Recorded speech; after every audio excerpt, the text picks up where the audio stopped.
अस्सलाम वालेकुम and welcome back to the idea lab में हूं आपकी होस्ट आयमा सैयद, एक पीएचडी स्कॉलर, एक मार्केटिंग स्ट्रेटेजिस्ट और एक बिजनेस फाउंडर।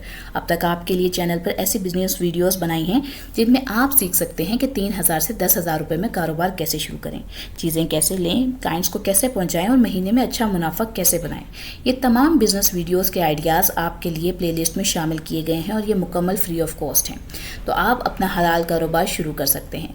इसके अलावा हम ये देखते हैं कि पाकिस्तान और इंटरनेशनली जो कंपनीज प्रोडक्ट बेस्ड या सर्विस बेस्ड बिजनेस करती हैं वो अपना बिजनेस किस तरीके से करती हैं और वो किस तरीके से ग्रो कर रही हैं।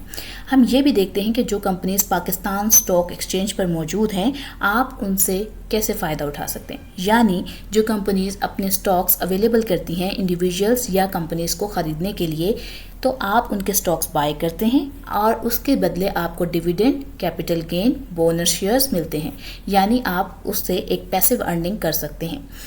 इस तमाम चीज़ों के अंदर जो स्टॉक मार्केट की एक दुनिया होती है, इसमें हम किसी किस्म की एडवाइजरी प्रोवाइड नहीं करते, लेकिन आपको ये समझाते हैं कि इन्वेस्टमेंट करनी कैसे है। एक बिगिनर के लिए ये जानना बहुत ज़रूरी है कि स्टॉक्स होते क्या हैं, ये कहाँ से ख़रीदे जाते हैं, इसमें गवर्नमेंट का क्या रोल होता है, इसके अंदर किसी भी कंपनी को ख़रीदने से पहले हमें किन बेसिक टर्मिनोलॉजीज़ का इल्म होना ज़रूरी है, और फिर ये भी मालूम होना ज़रूरी है कि फंडामेंटल एनालिसिस, टेक्निकल एनालिसिस कैसे किए जाते हैं, फाइनेंशियल स्टेटमेंट्स कैसे पढ़ी जाती हैं और उन फाइनेंशियल स्टेटमेंट की मदद से वैल्यूएशन रेशियोज और बाकी रेशियोज को कैसे एनालाइज किया जाता है ताकि किसी कंपनी का स्टॉक खरीदें या ना खरीदें, कितने अरसे के लिए खरीदें, लॉन्ग टर्म के लिए होल्ड करें या शॉर्ट टर्म के लिए।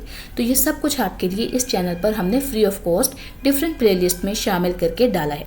उम्मीद करती हूँ आपने चैनल को लाइक किया है, शेयर किया है, सब्सक्राइब किया है। आज हम जिस वीडियो के बारे में पढ़ने वाले हैं, जिस टॉपिक को, जिस रेशो को कवर करने वाले हैं, वो है इंटरप्राइज वैल्यू टू एबिटा। ये होती क्या है?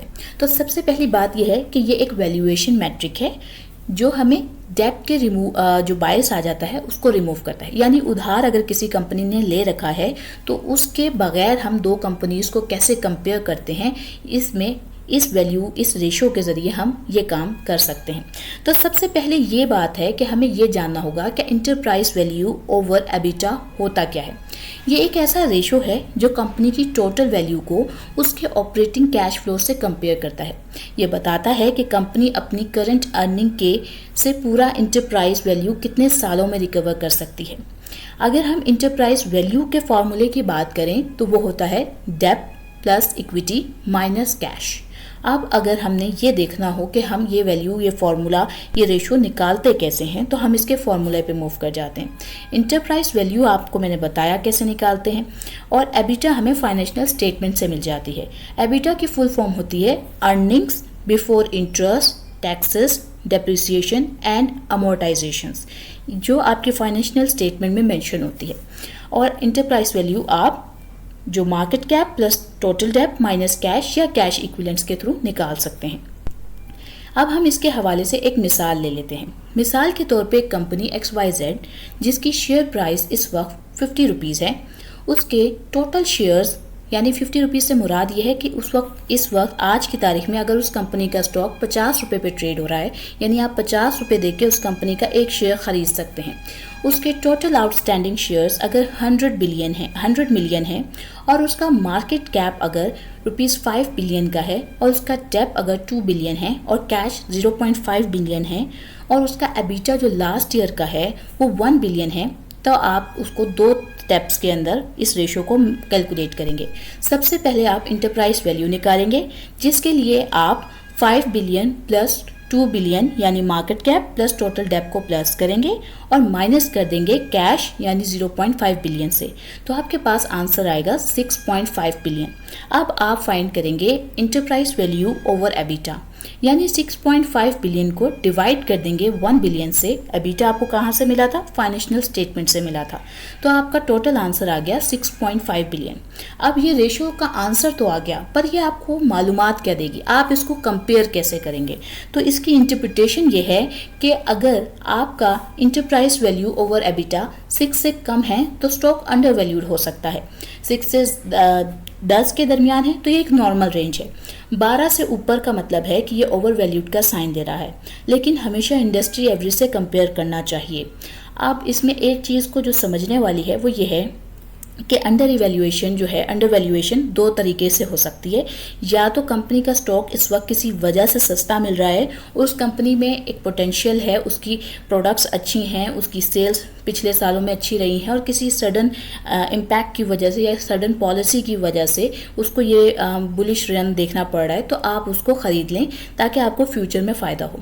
और बाज़ औक़ात बहुत सारी कंपनीज़ जो हैं वो आप देखते हैं कि उनका एबिटा बहुत ज़्यादा है और आप समझते हैं कि ये कंपनी अब बहुत ज़्यादा वैल्यूएशन पे है, इसको ख़रीदने में नुकसान हो सकता है, लेकिन हो सकता है उसने कोई अच्छी कोलैबोरेशन बिल्ड की हो जिसकी वजह से अब वो एक नया टर्न लेने जा रही हो अपने लॉन्ग टर्म इम्पैक्ट के हवाले से। तो कंपेयर करते वक्त कभी भी एक चीज़ को लेकर आप कंपेयर नहीं करेंगे। आप इसको P/E ratio, PEG ratio, dividend yield, इन सब के साथ कंपेयर करेंगे ताकि आप एक बेहतरीन स्टॉक निकाल सकें। अब अगर हम ये बात करें कि P/E ratio, price to earning ratio और इंटरप्राइज वैल्यू ओवर एबिटा में आप क्या डिफरेंस होगा या क्यों हम इस वैल्यू को कंसीडर करें, यानी हम अगर P/E रेशो निकाल ही रहे हैं तो हम इंटरप्राइज वैल्यू ओवर एबिटा क्यों निकालें। तो बात यह है कि जो प्राइस ओवर अर्निंग रेशो है उसमें डेप लेवल का इफेक्ट दिखता है, जबकि इंटरप्राइज वैल्यू ओवर एबिटा के उस बाइस को रिमूव करता है। ये रेशो सिर्फ कोर बिजनेस परफॉर्मेंस पे फोकस करता है और अलग कैपिटल स्ट्रक्चर वाली कंपनीज को कंपेयर करने में इजी बनाता है। इसके कुछ फ़वाइद हैं। अब वो फ़वाइद क्या हैं? ये कैपिटल इंटेंसिव इंडस्ट्री में काफ़ी काम का होता है। डेप्रिसिएशन और अमोर्टाइजेशन जैसे नॉन कैश आइटम्स को इग्नोर कर देता है और डेट इक्विटी फाइनेंसिंग का फ़र्क न्यूट्रलाइज हो जाता है। अब हम इसकी लिमिटेशंस की भी बातें कर लेते हैं। तो बेसिकली ये कैपिटल एक्सपेंडिचर को काउंट नहीं करता, नेगेटिव एबिटा वाली कंपनीज के लिए मिसलीड कर सकता है और इंडस्ट्री के बेंचमार्क से अलग होता है। अब हम इसको अगर समराइज करें आज की पूरी कन्वर्सेशन को, तो इंटरप्राइज वैल्यू ओवर एबिटा एक पावरफुल वैल्यूएशन टूल है जो डेप्थ की जो इफेक्ट है उसको हटाकर कंपनी की एक क्लियर पिक्चर दिखाता है। लेकिन हमेशा आपको डिफरेंट ग्रोथ पर्सपेक्टिव में इसको कंपेयर करना चाहिए ताकि आप इसको लॉन्ग टर्म के लिए अगर किसी कंपनी को होल्ड करना चाह रहे हैं तब आप एक मैट्रिक्स पे, एक रेशो पे रिलाई नहीं करेंगे, मल्टीपल रेशोज को कंपेयर करेंगे और तब जाकर आप किसी एक स्टॉक में अपनी परचेज करेंगे। अगर आप ये जानना चाहते हैं कि आप एक बिगिनर हैं और आपको ये सारी रेशोज में अगर आप अभी नहीं जाना चाहते और फिर भी आप स्टॉक से इन्वेस्टमेंट करना चाहते हैं तो वो कैसे करें, तो फिर उसके लिए आपको इंडेक्स फंडिंग करनी चाहिए। अगर आप ये जानना चाहते हैं कि इंडेक्स फंडिंग क्या होती है और कैसे की जाती है तो वीडियो को लाइक करें, शेयर करें, कमेंट करें। इंशाल्लाह ताला फिर हम उसके ऊपर भी आपके लिए एक अच्छी और समराइज वीडियो लेके आएंगे। उम्मीद करती हूँ आपको आज की वीडियो अच्छी लगी होगी। फिर मिलेंगे एक नई वीडियो के साथ। आज के लिए लेती हूँ मैं अलविदा। अस्सलाम वालेकुम।